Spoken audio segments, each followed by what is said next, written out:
Years back, I read the story of a young Scottish boy that later became a preacher. I believe it was David Brainerd, though memory doesn't serve me all that accurately at times. But let's go ahead and say it was David Brainerd. He lived in the country with his mom and his dad, and there was a small village about 2 miles from their home. But to get to that village, you had to go through what they had come to know as the haunted bog. One Saturday, David wanted to go into town, but it was rather late in the afternoon, and his father told him, David, perhaps you should not go as late as it is. But David insisted on going, as teenagers are wont to do. So he went on into town and he visited with his friends and had a grand time of it. But night began to fall, and it was a moonless night, and he knew that he had to cross the haunted bog before he could be home. And he said the closer he got to the haunted bog, the more frightened he became.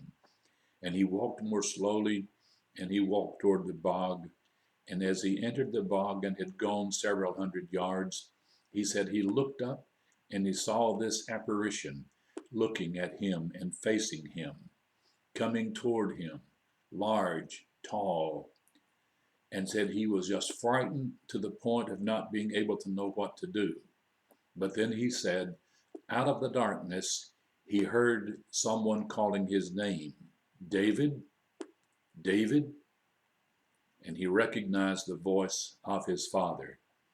His father had come to carry him through the haunted bog and to help him get home. David said, this hymn writer, the psalmist said, yea, though I walk through the valley of the shadow of death, I will not be afraid, for you are with me. And I would simply say to you who are concerned with your death and with dying, that we need not fear as we are a child of God, because when we approach that time and it seems dark and we are in the haunted bog, we will hear our Heavenly Father calling our name and saying, I have come to carry you home. Isn't that a wonderful, comforting thought? Out of the darkness, our Father speaks his word of invitation and reassurance. Thanks for watching.